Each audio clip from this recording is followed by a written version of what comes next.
Le chantier, c'est mon histoire préférée parce que écrire ces mots m'a permis de me mettre en face de moi-même, de reconnaître les mots qui sont présents en moi et d'essayer de les soigner.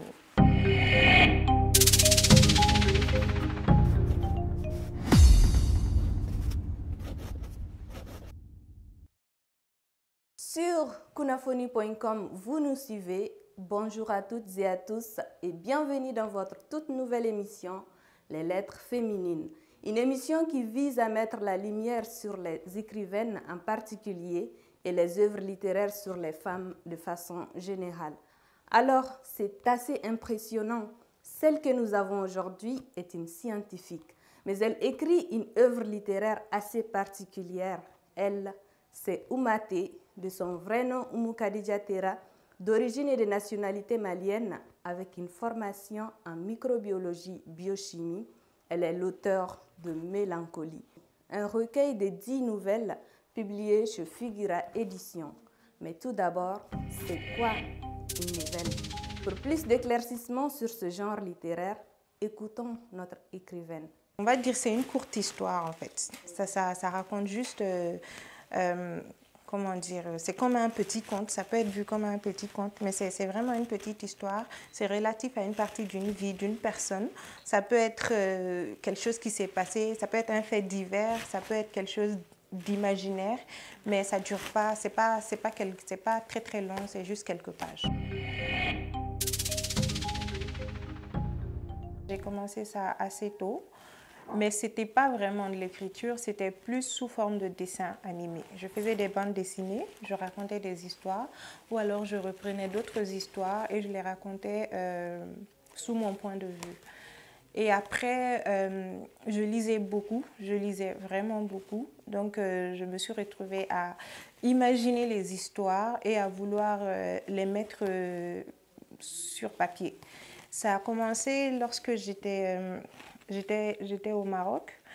J'ai créé une chronique et c'était une histoire basée sur les créatures mythologiques qui existent en Afrique. Et c'est vraiment comme ça que ça a réellement débuté pour moi. Et ça, c'était en 2012 ou 2013, comme ça.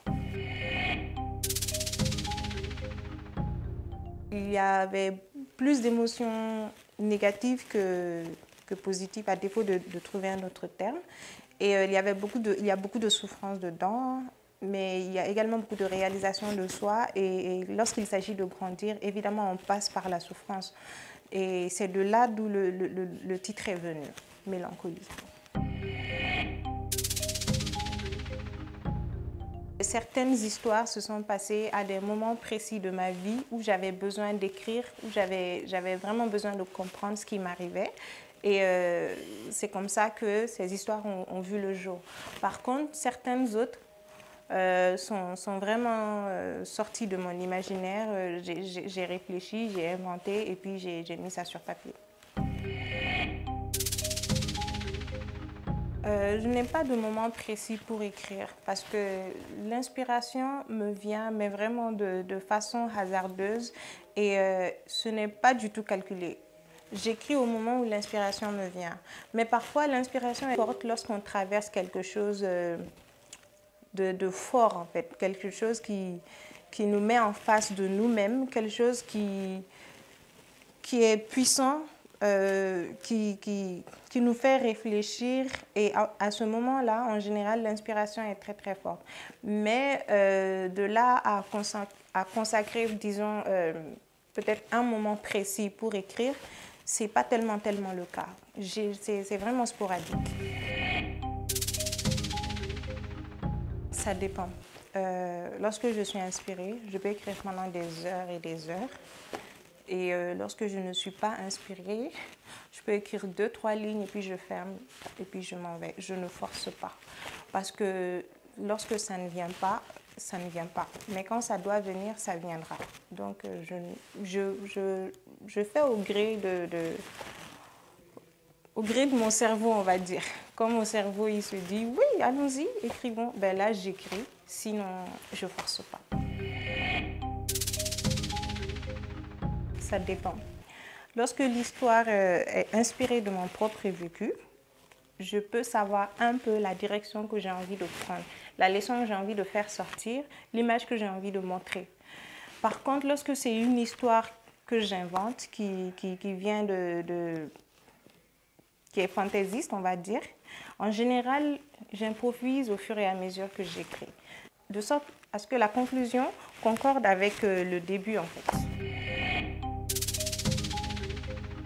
Bon, je ne sais pas si je peux dire que j'en fais partie, mais j'ai récemment été ajoutée au réseau des femmes écrivaines de Mali.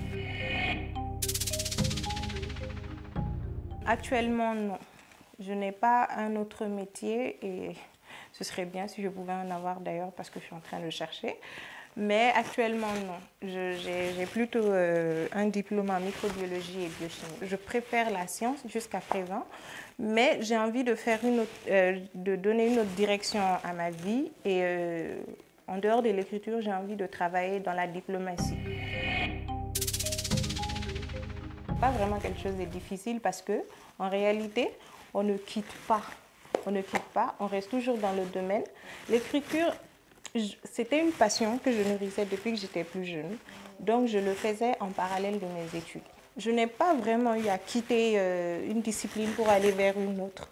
C'est juste que c'était une passion qui me tenait à cœur et j'ai eu de la chance et j'ai pu y arriver. L'affirmation n'est pas totalement fausse, mais c'est la résultante d'un malheureux concours de circonstances qui pourrait être changé et dont le changement pourrait faciliter le fait que les gens commencent à lire de plus en plus. Le chantier, c'est mon histoire préférée parce que écrire ces mots m'a permis de me mettre en face de moi-même, de reconnaître les mots qui sont présents en moi et d'essayer de les soigner. Elle avait toujours considéré le fait de se faire aider par un autre individu comme une faiblesse, peu importe le type d'aide, peu importe l'individu. Mademoiselle trouvait qu'elle pouvait tout faire toute seule et qu'elle n'avait besoin de personne pour parvenir à ses fins. Elle avait toujours considéré le fait d'être sentimentale comme une faiblesse également. La vulnérabilité la mettait mal à l'aise, elle se sentait gênée. D'autant plus que lorsqu'elle décidait quand même de franchir le pas et que la réponse de son interlocuteur n'était pas exactement celle à laquelle elle s'attendait. Elle avait toujours eu du mal à faire confiance aux autres, peu importe le type de relation qu'elle aurait entretenu avec une autre entité humaine. Il faut travailler sur soi, il faut tout faire pour réussir à écrire, parce que c'est la partie la plus importante, mais la deuxième partie, il faut aussi faire en sorte d'avoir, peut-être un bon bailleur de fonds quand même, parce que je me suis rendu compte que c'est pas évident. C'est pas tellement évident d'écrire ici, d'écrire au Mali. Il faut quand même une certaine somme d'argent. Et lorsqu'on est prêt à investir, on se lance. Mais lorsqu'on n'est pas prêt à investir, il faut attendre encore un peu. Parce que ça en vaut la peine. Déjà, ça en vaut la peine parce qu'il y a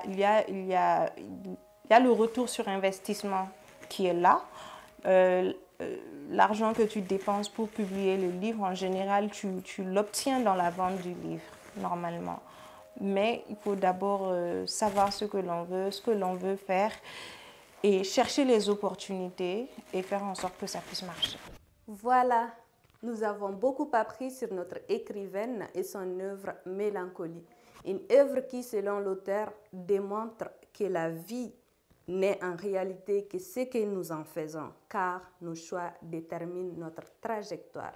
C'est donc la fin de ce numéro. Merci de l'avoir suivi. À très bientôt pour un nouveau numéro sur kunafoni.com. Restez connectés.